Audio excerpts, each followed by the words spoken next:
Assalamualaikum warahmatullahi wabarakatuh. Waalaikumsalam warahmatullahi wabarakatuh. Alhamdulillahirabbil alamin. Wassalatu wassalamu ala asrafil anbiya'i wal mursalin wa ala alihi wa sahbihi ajma'in, amma ba'du. Yang saya hormati Bapak Kepala Madrasah Sanawiyah Cokro Aminoto Tanjung Tirta. Yang saya hormati Bapak Ibu Dewan Guru, dan yang saya cintai serta saya banggakan anak-anak kelas 7, kelas 8, kelas 9 MTS Cokro Aminoto Tanjung Tirta. Marilah kita panjatkan puji syukur kehadirat Allah Subhanahu wa Ta'ala yang telah memberi kenikmatan kepada kita, di antaranya nikmat sehat, sehingga kita bisa berkumpul di aula ini dalam rangka latihan cara menulis cerpen yang baik. Salawat serta salam kita curahkan kepada Nabi Agung Muhammad Sallallahu alaihi wasallam yang telah membawa kita dari zaman jahiliyah ke zaman terang benderang. Baik, di sini saya akan menyampaikan mengenai cara menulis cerpen yang baik. Sebelumnya, kalian tahu tidak cerpen itu apa? Apa? Cerpen itu apa? cerita pendek. Cerpen itu cerita pendek. Sebelum menulis cerpen, kamu harus tahu dulu unsur-unsur intrinsik. Unsur-unsur intrinsik itu apa sih? Unsur intrinsik berarti dari apa? Dari luar atau dari dalam? Unsur intrinsik itu unsur dari dalam cerita itu sendiri. Jadi nanti cerpen itu ya ada unsur-unsurnya, yaitu unsur intrinsik. Unsur intrinsik cerpen itu ada 7. Masih ada yang ingat? Mungkin di MI atau SD pernah diajari cerpen unsur-unsur intrinsiknya.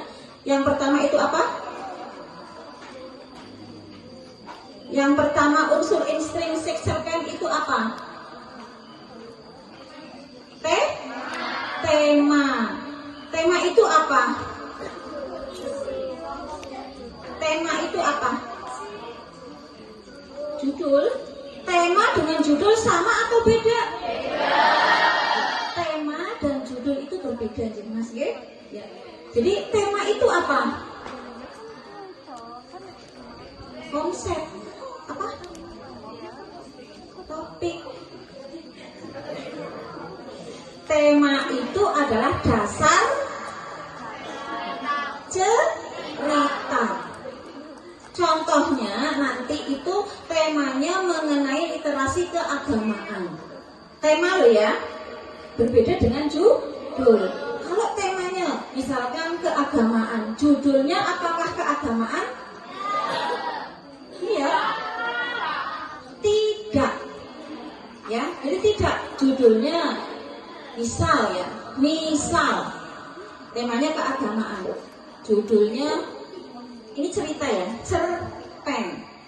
Misalkan mau menceritakan tentang perbedaan agama, kan bisa, ya.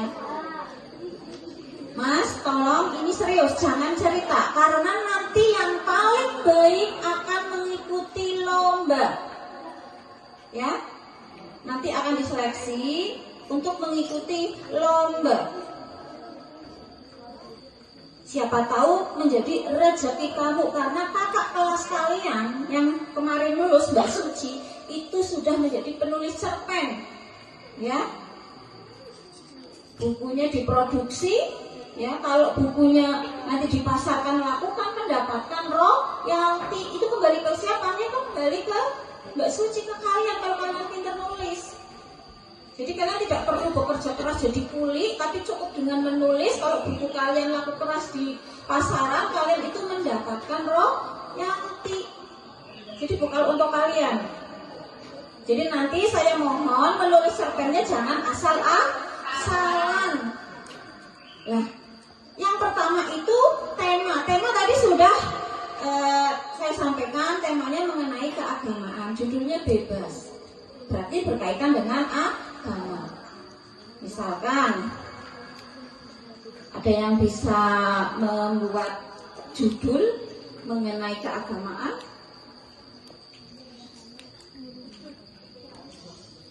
Kelas 9. Iya, Wiwi, apa judulnya? Mbak Wiwi? Keharmonisan dalam perbedaan agama. Itu bisa menjadi sebuah judul cerpen. Nah, supaya kalian bisa menulis cerpen itu bagaimana sih? Kalian tulis apa aja dulu ya? Kalian tulis apa aja dulu yang ada di pikiran kalian. Yang ada di pikiran kalian apa tulis? Oh, temanya keagamaan, berarti saya harus bercerita mengenai agama. Itu judulnya apa ya? Kira-kira nanti kalau kamu sudah mengalir menulis cerita. Ya itu, jadi yang di dalam cerpen itu tadi ada unsurnya itu pertama tema, yang kedua apa? Tokoh. Berarti nanti ada tokohnya ya. Tokoh itu apa? Pelaku dalam cerita. Pelaku, tokoh sama penokohan sama atau beda? Beda. Tokoh itu pelaku, kalau penokohan adalah karakter. Ya. Kemudian ada watak. Watak itu ada berapa? 3. Apa saja? Antagonis, protagonis, tritagonis. Protagonis apa, antagonis apa, tritagonis apa, sudah tahu ya? Ya, nanti kamu mau menuliskan wataknya seperti apa tokoh A itu, ya. Tadi sudah tokoh, yang ketiga apa? Alur. Alur itu apa ya Mas Wildan? Alur? Iya, alur itu apa sih? Masa udah nggak tahu alur? Suparman alur? Ih, masa tidak tahu alur? Alur apa? Tahu Mas? Nurtin tahu? Udah. Alur, jalan, ada yang tahu jalan? Jalan apa kira-kira? Ya, jalan cerita. Alur itu jalan cerita. Jalan ceritanya mau lurus atau mundur atau sorot balik. Ceritanya mau dari awal A sampai Z, ya, ada suatu permasalahan kemudian penyelesaian, atau cerita dari belakang ke depan, misalkan kayak cerita yang di Indosiar itu ya, tiba-tiba apa itu di kuburannya menyala api, oh ternyata diceritakan pada masa lalu orangnya seperti ini, ya, nakal dan sebagainya itu. Jadi ceritanya mundur. Kalau alur sorot balik berarti dari A ke Z, Z ke A. Ya, mungkin kelas 9 sudah saya sampaikan. Kalau saya menjelaskan di sini nanti waktunya kurang untuk menulis, gitu ya. Nanti bisa ditanyakan ke saya kalau kalian masih bingung. Yang selanjutnya yang keempat. Yang keempat, latar. Latar itu apa? Tempat kejadian, tempat peristiwa, ya. Itu. Kemudian latar juga dibagi 3. Latar apa saja? Latar tempat, latar waktu, latar suasana. Kemudian yang kelima. Yang kelima tadi sudah tema, tokoh, ya, alur, latar. Yang kelima apa? Sudut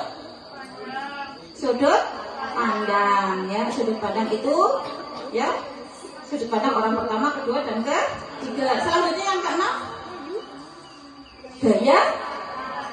gaya bahasa. Yang ketujuh, kesimpulan. Amanat, bukan kesimpulan, ya. Amanat, jadi pesan, ada pesan yang disampaikan kepada pembaca. Itu unsur-unsur yang ada di dalam cerpen, yang ada di dalam cerpen. Jadi nanti kalian silahkan saya beri waktu ini jam 8 lebih 10 menit. Nanti saya beri waktu 20 menit cukup ya? Untuk menulis cerpen. Keluarkan yang ada di pikiran kamu. Kamu punya inspirasi apa? Keluarkan, tulis saja ya. Mengenai, kamu kan punya cerita. Kamu sekarang udah berapa tahun?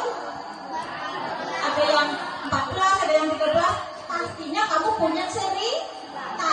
Ya, punya cerita apa? Ceritakan saja di situ. Bisa menggunakan nama samaran. Jangan menggunakan nama asli. Bisa menggunakan nama samaran. Tulis. Mungkin kalian punya cerita kisah persahabatan yang berbeda agama. Misal itu ya, itu nih. Misal kamu pasti punya cerita atau cerita kegiatan keagamaan di madrasahku. Ya, ceritakan saja, apalagi yang kelas 9, kelas 8, kelas 9 sudah 3 tahun ini, ya ada kegiatan keagamaan di madrasah, bisa menjadi sebuah cerita.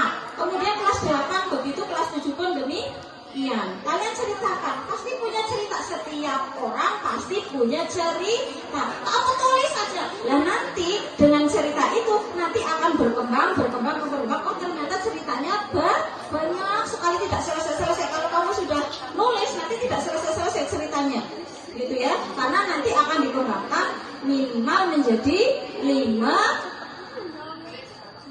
lembar. Jangan dulu, kalau belum menulis jangan dulu. Kalau sudah menulis nanti kamu dengan sendirinya akan keluar apa yang ada di otak kamu, yang di pikiran kamu itu akan keluar. Imajinasi kamu dikeluarkan. Punya cerita, apakah ceritanya boleh dibumbui yang inspiratif? Boleh dibumbui apa saja boleh, yang nantinya cerpen itu menjadi menarik ya. Jangan plek-jiplek dengan cerita kamu, tapi ditambahi yang menarik supaya nanti menjadi bagus ceritanya. Ya, sebelum saya akhiri, apakah ada yang ditanyakan mengenai menulis cerpen? Tidak? Ya, kalau tidak, dimulai saja untuk menulis cerpennya. Silahkan tulis apa yang ada di pikiran kamu.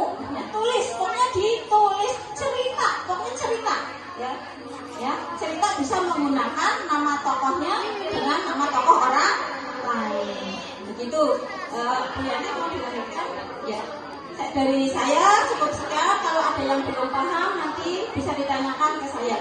Saya akhiri, wassalamualaikum warahmatullahi wabarakatuh.